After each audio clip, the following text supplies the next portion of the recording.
भाग 8।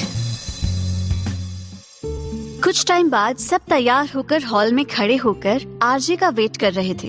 लगभग शाम होने वाली थी। आरजे ने हमेशा की तरह हाई स्लीव टी शर्ट और ऊपर लंबी मोटी जैकेट जो पूरी तरह से उसकी गर्दन को ढक रही थी। आरजे ने खुद को मिरर में देखा, एक पल के लिए मुस्कुराई और अगले ही पल अपने स्पोर्ट शूज पहनकर कमरे से बाहर आ गई। उसने बिना किसी भाव के सीढ़ियों की तरफ देखा और फिर रेलिंग की तरफ। अचानक आरजे रेलिंग से नीचे कूद गई। उसने सबकी तरफ देखा, अभी भी उसके चेहरे पर एक लंबी मुस्कान थी। सबने अपनी आंखें बंद कर ली। उर्वेन बोला, तुम हमारी कभी सुनती क्यों नहीं हो? आरजे ने कहा, अभी मेरा कुछ भी सुनने का मूड नहीं है। चलो, मैं नहीं चाहती अंधेरा हो जाए और हमें एक बार फिर खाली हाथ लौटना पड़े। सबने हाँ में सिर हिलाया और आरजे के पीछे चले गए।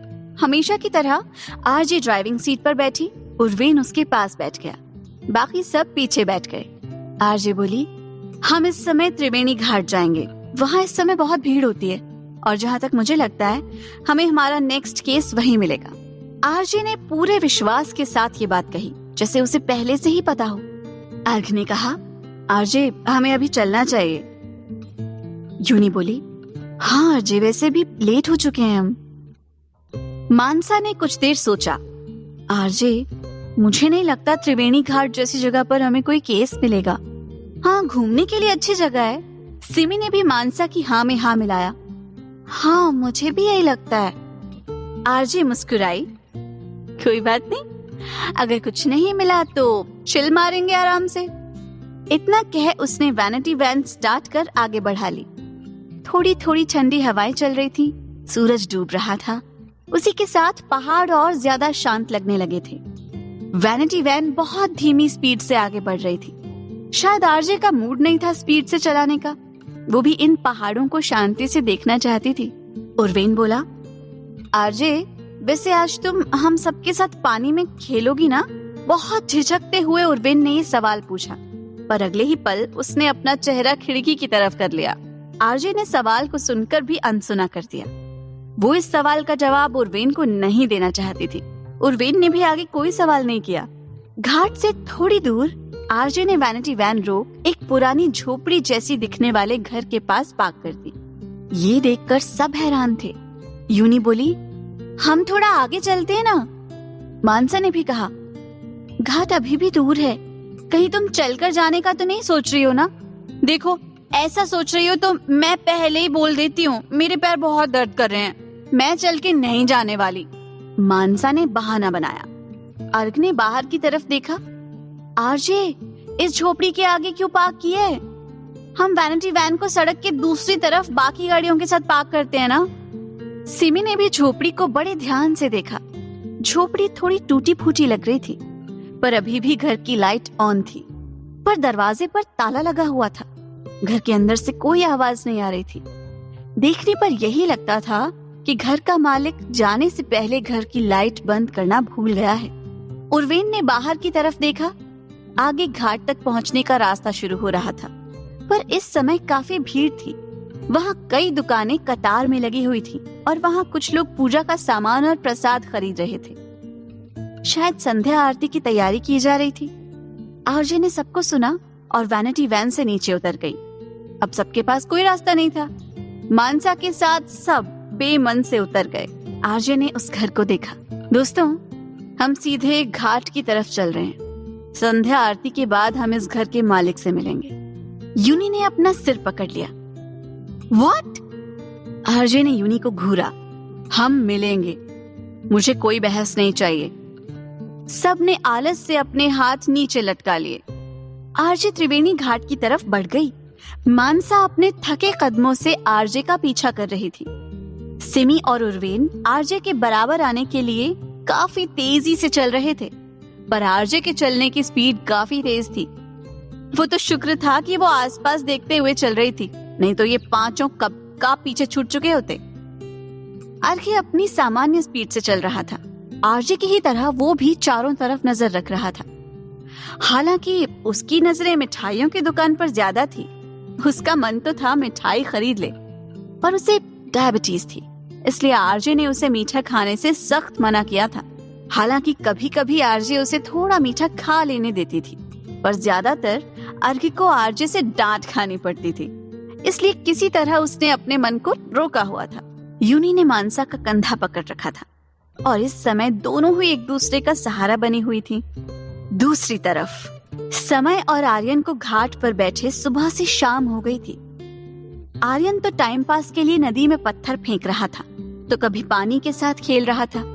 समय महादेव की मूर्ति के नीचे खाली आंखों से वहां आते जाते लोगों को देख रहा था। भीड़ बढ़ रही थी और समय को अब तक कहीं भी आरजे दिखाई नहीं दी थी। समय के चेहरे के हाव भाव से साफ पता चल रहा था कि वो इस समय कितना परेशान है। समय ने एक गहरी सांस ली और अपना चेहरा लटका लिया। तभी एक प्लास्टिक की बॉल उछलते हुए उसके पास आ गई। समय ने बिना किसी भाव के उस बॉल को उठा लिया। वो उसे फेंकने ही वाला था कि एक बच्चे की तेज आवाज उसके कानों में गूंज उठी। रुको, ये मेरी है। समय ने उस आवाज की तरफ मुड़कर देखा। वो एक 5-6 साल का एक बच्चा अपनी कमर पर हाथ रख उसे घूर रहा था। समय ने उस प्लास्टिक की बॉल की तरफ देखा और फिर उस बच्चे की तरफ। समय ने उस बच्चे को घूरते हुए कहा, इधर आओ। बच्चे ने मुंह बनाते हुए ना में सिर हिला दिया। प्यार से बोलो, मुझे पता है बॉल लेने के बहाने तुम मुझे किडनैप करोगे, पर मैं ऐसा होने नहीं दूंगा। उस बच्चे ने शरारती आंखों को मटकाते हुए अपनी छोटी सी उंगली को दाएं से बाएं घुमाया। ना, ये सुनकर समय ने उस बॉल की तरफ देखा। ठीक है, मैं इसे फेंक देता हूँ। समय ने एक टेढ़ी मुस्कान के साथ उस बॉल को फेंकने के लिए अपना हाथ उठाया। ये देख बच्चा परेशान हो गया और तुरंत दौड़कर समय के पास आ गया। अंकल प्लीज इसे मत फेंकना, ये मेरी दादी माँ ने मुझे दिलाई है। ये कहते कहते उस बच्चे की आंखों में आंसू आ गए। बच्चे की आंखों में आंसू देख समय का गुस्सा गायब हो गया। उसने बिना किसी भाव के वो बॉल उस बच्चे के हाथ में थमा दी। जाओ अब, इतना कहकर वो दूसरी तरफ देखने लगा। बच्चा बॉल को देख बहुत खुश हो गया। उसने समय को देख एक बार फिर अपनी आंखें छोटी कर लीं। मैं खो गया हूँ, मुझे मेरी दादी माँ को ढूंढने में मदद करो ना। समय ने ये सुनकर एक बार फिर उस बच्चे को घूरा। इतने सारे लोगों में तुम्हें सिर्फ मैं ही मिला परेशान करने के लिए? बच्चे ने समय को गुस्से से घूरा और समय की नकल करते हुए उसके पास बैठ गया। हाँ, समय बोला, जाओ। वैसे भी मैं जिसे ढूंढ रहा हूँ वो मुझे नहीं मिल रही, तो तुम्हारी दादी माँ को कैसे ढूंढूंगा? उस बच्चे ने एक बार फिर अपनी आंखें छोटी कर ली और अगले ही पल चिल्लाने लगा, बचाओ बचाओ, ये अंकल मुझे किडनैप कर रहे हैं, बचाओ। समय की आंखें बड़ी बड़ी हो गईं। उसने अगले ही पल उस बच्चे के मुंह पर अपना हाथ रख दिया। पागल हो गया है क्या? मैंने तुम्हें कब किडनैप किया? बच्चा अभी भी समय का हाथ अपने मुंह से हटाने की कोशिश कर रहा था।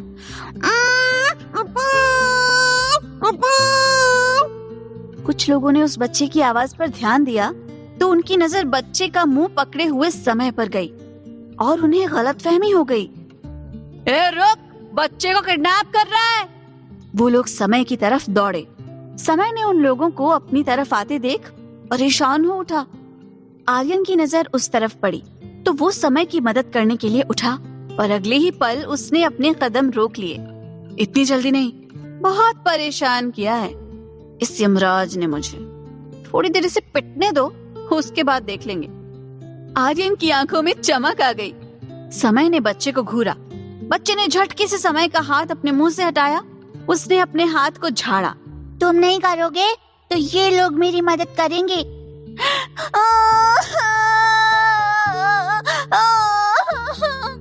बच्चे ने रोने का नाटक किया। समय बोला, "Hey, don't mess with me." समय ने लगभग उस बच्चे को धमकी दी।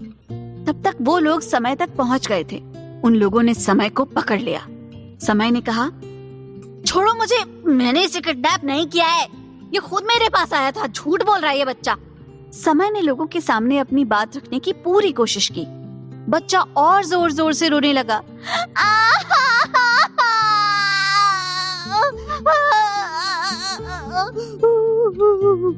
लोगों ने बच्चे को रोते देख समय पर बिल्कुल भरोसा नहीं किया। झूठ बोल रहा है तू, और इल्जाम इस मासूम बच्चे पर लगा रहा है। उनमें से एक ने कहा। शोर सुनकर वहाँ काफी लोग जमा हो गए थे। आर्यन ने मुस्कुराते हुए सोचा, बहुत पिटने वाले हैं सर आज। समय ने भीड़ बढ़ते हुए देखी तो उस बच्चे को डांटते हुए कहा, मैं कह रहा हूँ नौटंकी मत कर। तभी उनमें से एक ने कहा, पुलिस को फोन करते हैं, 2 दिन पुलिस के डंडे खाएगा तो दिमाग ठिकाने आ जाएगा। समय ये सुन और भी परेशान हो गया। अगर ये मामला पुलिस तक पहुंचा तो पुलिस को मेरे और मेरे केस के बारे में पता चल जाएगा, फिर सब गड़बड़ हो जाएगी। मुझे कुछ भी करके बचना होगा। समय ने खुद से कहा। समय बोला, आप लोग मेरी बात तो सुनिए। असल में इसकी दादी माँ कुछ वक्त के लिए इसे मेरे पास छोड़कर गई थी किसी काम से, पर जब वो नहीं आई तो ये रोने लगा और गुस्से में चिल्लाने लगा। देखिए, मैंने किडनैप नहीं किया इस बच्चे को, इसकी दादी माँ आती ही होंगी। समय ने किसी तरह उन सबको अपने झांसे में लेना चाहा। ये सुनकर वो लोग काफी कंफ्यूज हो गए थे। तभी पीछे से एक तेज आवाज आई, ये आदमी झूठ बोल रहा है। सब उस तरफ देखने लगे। आरजे अपनी कमर पर हाथ रख अपनी टीम के साथ भीड़ को देख रही थी। यूनी, अर्घ, उर्वेन ने अपने हाथ बांधे हुए थे। सिमी कंफ्यूज सी भीड़ को देख रही थी। आरजे समय का चेहरा नहीं देख पाई थी। उसने सिर्फ समय की आवाज सुनी और सुनते ही पहचान गई कि ये शख्स झूठ बोल रहा है। समय ने चिढ़कर अपनी आंखें बंद कर ली। कौन है ये पागल, इसे भी अभी आना था। आर्य ने जब आरजे को देखा तो उसके चेहरे पर परेशानी की लकीरें खिंच गईं। ये नहीं होना चाहिए था। ये लड़की मिली भी तो इस टाइम। अब सर का क्या होगा? मैं चाहता तो नहीं, पर अब मुझे उन्हें बचाना ही होगा। आरजे अपनी टीम के साथ आगे बढ़ी तो भीड़ एक तरफ हो गई। आरजे का प्रभाव ही कुछ ऐसा था। उसकी एक आवाज काफी थी किसी की भी हार्ट बीट बढ़ाने के लिए। आर्यन भीड़ हटते देख जल्दी से समय के पास आ गया। सर चलिए यहाँ से, नहीं तो हम किसी बड़ी मुसीबत में फंस जाएंगे। आर्यन बस किसी भी हालत में उसे यहाँ से ले जाना चाहता था। समय बोला, नहीं, इतनी आसानी से नहीं। समय ने उस बच्चे को अपनी गोद में उठा लिया। वो अभी भी उस बच्चे को घूर रहा था। बच्चे ने हैरानी से समय की तरफ देखा और समय बोला, बहुत शौक है ना किडनैप होने का, चलो सच में किडनैप होते हैं। समय ने तिरछी निगाहों से बच्चे को देखा। बच्चे की आंखें अब डर से सिकुड़ गईं।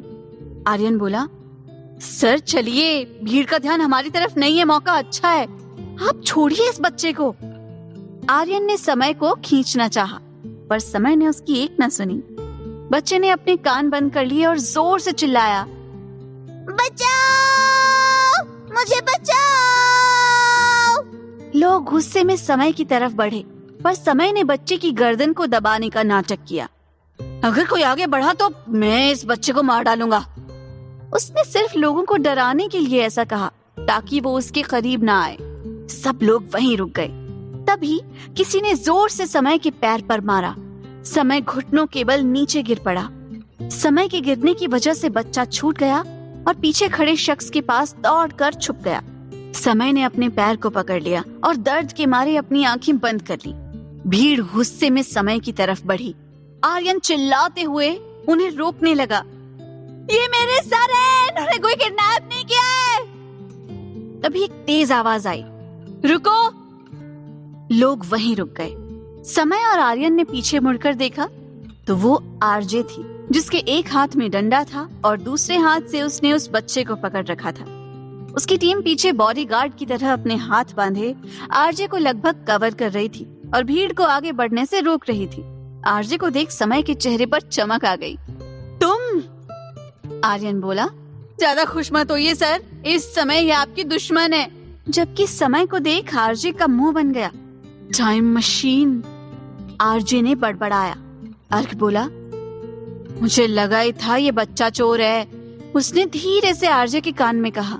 उर्वेन बोला, बच्चा चोर? आजकल कितने अच्छे कपड़े पहनकर किडनैप करते हैं यार ये। यूनी बोली, पता नहीं इतने प्यारे बच्चे को क्यों किडनैप कर रहा था। यूनी ने उस बच्चे को प्यार से देखा तो उस बच्चे ने यूनी को फ्लाइंग किस दी। इतना काफी था। यूनी पूरी तरह से उस बच्चे से इम्प्रेस हो चुकी थी। मानसा बोली, अरे ये सोचो, इतना हैंडसम आदमी किडनैपर हो सकता है। सिमी ने कहा, मुझे भी नहीं लगता, इस बच्चे को इन दोनों ने किडनैप किया है। मानसा और सिमी समय की तरफ थे, जबकि यूनी, अर्क और उर्वेन उसके खिलाफ उसे किडनैपर समझ रहे थे। आरजे बोली, आप सब जाइए, मैं इस किडनैपर को पुलिस स्टेशन छोड़कर आऊंगी। सब लोग अब आरजे को देखने लगे। ऐसे कैसे मान ले? हो सकता है तुम भी इस बच्चा चोर के साथ मिली हो, उनमें से एक ने कहा। तभी उस बच्चे ने स्टाइल से अपना हाथ उठाया। ये अंकल जो बोल रहे थे सही बोल रहे थे, सच में इन्होंने मेरा किडनैप नहीं किया है, मैंने बस छोटा सा मजाक किया था। ये सुनकर सब बच्चे को हैरानी से देखने लगे। समय ने गहरी सांस ली और अपना सिर लटका लिया। आर्यन ने भी अपने बाल सहलाए ताकि खुद को सुरक्षित महसूस करा सके। क्या बच्चा है, अच्छे खासे शरीफ लोगों को पिटवा देता ये अभी। लोग धीरे धीरे वहां से चले गए। थोड़ी देर में संध्या आरती शुरू होने वाली थी। समय अपना पैर पकड़ खड़ा हो गया। वो अभी भी लंगड़ा रहा था। शायद उसके पैर में जोर से चोट लगी थी। उसे दर्द भी काफी हो रहा था, पर फिर भी उसने अपने दर्द को अपने चेहरे पर नहीं आने दिया। समय हमेशा से ऐसा ही था, चाहे उसे कितनी भी चोट लग जाए, वो कभी किसी को नहीं बोलता था, न ही उसे ऐसा करना पसंद था। आर्यन को भी अब समय पर दया आ गई। हालांकि वो खुद चाहता था कि समय पिटे, पर अब उसका गुस्सा शांत हो गया था। सर, आप ठीक है ना? आर्यन ने सवाल किया। समय ने हाँ में सिर हिलाया। मानसा बोली, बच्चे ऐसे झूठ नहीं बोलते, अंकल को चोट लग गई तुम्हारी वजह से। बच्चे ने अपना चेहरा लटका लिया। मैंने नहीं मारा इन्हें, इस दीदी ने मारा। ये कहकर उसने आरजे से अपना हाथ छुड़ा लिया और यूनी के पीछे छुपने लगा। आरजे बोली, सॉरी। आरजे ने बिना किसी भाव के समय से माफी मांगी।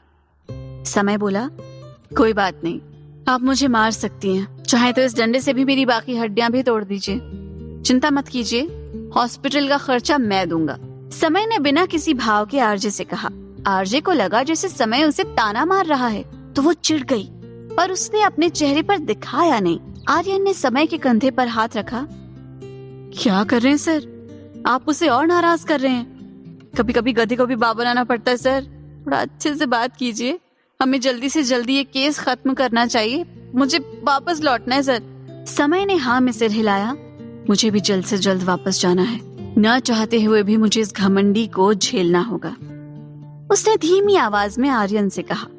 वो दोनों काफी धीमा बोल रहे थे, पर आरजे को सब सुनाई दे रहा था। आरजे उनकी हर बात बहुत आसानी से सुन रही थी, पर कोई रिएक्ट नहीं कर रही थी। समय लड़खड़ाते हुए आरजे के पास आया। मिस, मैं आपको परेशान नहीं करूंगा, गलती हो जाती है, बच्चा है। समय ने उस बच्चे को देख फेक स्माइल दी। मन में तो उसे 2 से 3 थप्पड़ लगा चुका था। बच्चे ने मुंह बनाते हुए समय को जीभ निकालकर चिढ़ाया। समय ने अपनी मुट्ठियां कस के बंद कर ली। आर्यन ने समय के कंधे पर हाथ रखा। शांत रहिए सर, बच्चा है। आर्यन घुटनों के बल बैठकर बच्चे को बड़े प्यार से बुलाने लगा।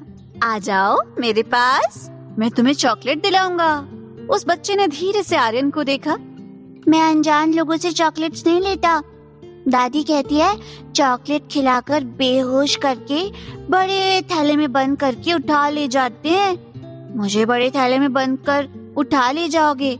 आर्यन अपने दांत पीसते हुए हंसा।